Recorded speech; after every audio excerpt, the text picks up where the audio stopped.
Avec G20 en maths, il n'y a jamais de problème, mais que des solutions.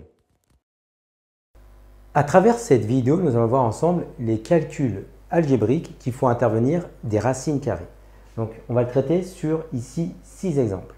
On va rappeler en même temps pour chaque exemple les formules en adéquation qu'il faut appliquer.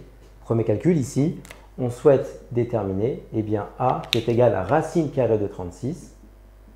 Ici, tout simplement, la propriété que nous allons appliquer est la suivante, c'est que si A est un réel qui est positif ou nul, A au carré, le tout racine carrée, va nous donner A.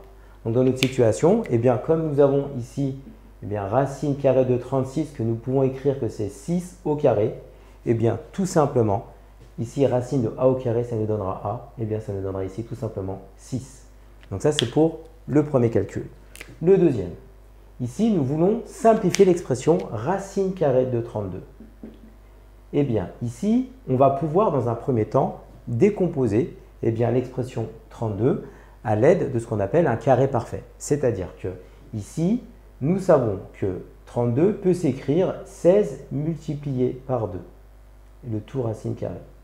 L'idée, c'est de faire apparaître ce qu'on appelle des carrés parfaits. Les carrés parfaits, ce sont ici l'exemple, comme 4 au carré va nous donner 16, ou 3 au carré, ou 5 au carré, ou 6 au carré. D'accord? C'est-à-dire que si vous aviez voulu ici transformer par 8 fois 4, ça pouvait également marcher parce qu'on avait un 4 qui est en fait 2 au carré. Mais l'idée, c'est d'essayer de trouver le plus grand carré parfait présent dans la décomposition de votre nombre. Donc en fait ici, nous avons b qui est égal à racine de 16 fois 2. Et là, nous allons appliquer la propriété suivante. Bien sûr, avec a et b, a qui est positif et b qui est également positif. Nous savons que racine de a fois b va nous donner racine de a multiplié par racine de b. Donc, c'est-à-dire qu'en fait, ici, tout simplement, pour b, nous allons pouvoir écrire que racine de 16 fois 2 va s'écrire racine de 16 multiplié par racine de 2. Or, on sait que racine de 16, c'est tout simplement racine de 4 au carré fois racine de 2. Et donc, on va pouvoir appliquer le rappel du petit 1 où racine de a au carré nous donne a. Donc ici, tout simplement, b va être égal à 4 racine de 2. Donc ça, c'est pour le deuxième calcul. Si on passe au troisième calcul, en fait, ici, nous voulons simplifier l'expression c qui est égale à 2 racines de 7 plus 4 racines de 7. Et donc, en fait, ici, ce qui va se passer, c'est qu'en fait, on remarque qu'il y a ce qu'on appelle un facteur commun. Et ici, en l'occurrence, c'est racine de 7. Nous allons tout simplement, dans ce type d'écriture, simplifier par le facteur commun, qui est ici la racine carrée de 7. Donc, c va s'écrire, donc si on factorise racine de 7, donc ce sont le facteur commun, nous ouvrons une parenthèse et nous allons écrire tout ce qui nous reste, sauf les facteurs communs que nous avons utilisés, donc 2 plus 4. Donc ici, en l'occurrence, lorsqu'on simplifie, 2 plus 4, ça fait 6.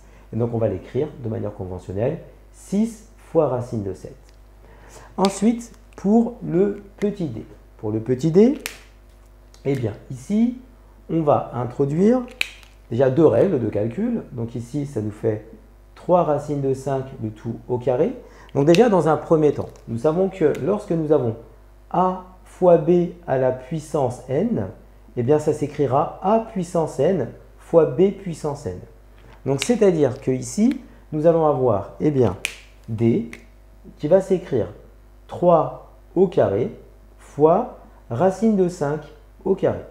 Et donc, on va avoir également une propriété, c'est-à-dire que ici, si nous avons a qui est supérieur ou égal à 0, alors racine de a, le tout au carré, nous donnera également a. C'est-à-dire que dans notre situation, le racine de 5 au carré, nous allons pouvoir l'écrire juste 5. Et donc, d va s'écrire 3 au carré, donc ici en l'occurrence, c'est 9, multiplié par racine de 5 au carré. Donc, racine de 5 au carré, on a dit que c'était 5. Et donc, au final, d, nous trouvons que c'est égal à 45. Donc, ça, c'est pour le quatrième calcul. On va passer au cinquième calcul, c'est-à-dire que nous voulons calculer racine de 45 sur racine de 5. Donc, en fait, ici, nous allons écrire E égale racine de 45 sur racine de 5. Et donc, ici, on va pouvoir simplifier, en fait, le numérateur, tout simplement pourquoi? C'est-à-dire en fait décomposer, parce que 45, nous pouvons l'écrire comme 9 fois 5. D'accord? Donc ça s'écrira ici racine carrée de 9 multiplié par 5 sur racine de 5. D'accord? Donc ensuite, on va appliquer la règle ici. Eh bien, racine de a fois b, c'est racine de a fois racine de b. Et donc en fait ici, e, nous allons pouvoir l'écrire comme racine de 9 fois racine de 5 sur racine de 5. D'accord? Et donc ici, on va pouvoir simplifier eh bien, les racines de 5. D'accord? Ce qui va nous donner tout simplement racine carrée de 9. Donc après, ici, racine carrée de 9, 9, eh bien c'est 3 au carré. Donc on peut l'écrire, eh bien, E égale racine de 3 au carré. Et donc au final, vous allez pouvoir l'écrire ici, racine de 3 au carré, ça va être A. Donc ici, tout simplement E. Donc ici, 3 ici. Et enfin, le dernier calcul, donc là qui va faire intervenir un peu l'ensemble des résultats que nous avons vus, qu'on va faire ensemble tout de suite. Nous allons maintenant traiter le calcul enfin du f. Donc f ici est égal à 3 racines de 48 plus 2 racines carrées de 27. Donc en fait ici, on va essayer de décomposer chacune des racines carrées. Donc c'est-à-dire que ici, racine carrée de 48, eh bien en fait, c'est 16 fois 3. D'accord? Donc nous écrivons f est égal à 3 fois racine de 16 multiplié par 3, plus 2 eh bien, pour 27, eh bien 27 c'est 9 fois 3. Donc 9 multiplié par 3.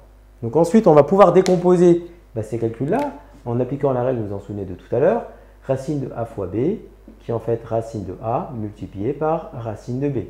Donc c'est-à-dire que ici, f va s'écrire donc 3 racines de 16 fois racine de 3, plus 2 racines de 9 fois racine de 3.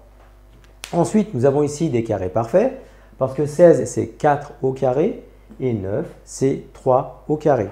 Donc nous allons l'écrire, f est égal à 3 fois racine de 4 au carré fois racine de 3, plus 2 fois racine de 3 au carré fois racine carrée de 3.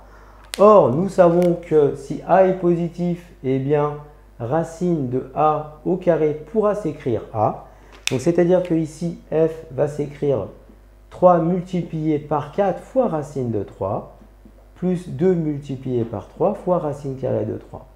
On va simplifier un peu les expressions, on va les réduire. Donc f ici va être égal à 3 fois 4, 12, donc 12 racine de 3, plus 6 racine de 3. Et là, enfin, on va pouvoir factoriser notre expression. Donc là, j'ai une racine carrée ici, une deuxième racine carrée ici.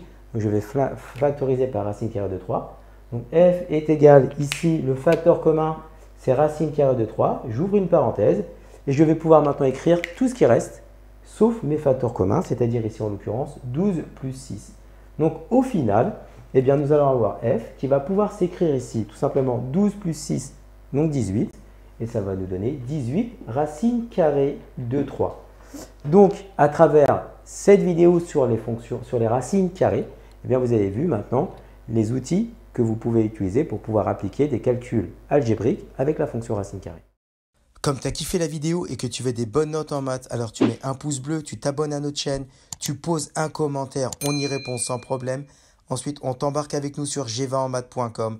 Des exercices corrigés, des détails de ouf avec ça. Plus d'excuses pour pas avoir de bonnes notes en maths. Et bien sûr, rendez-vous sur nos réseaux sociaux.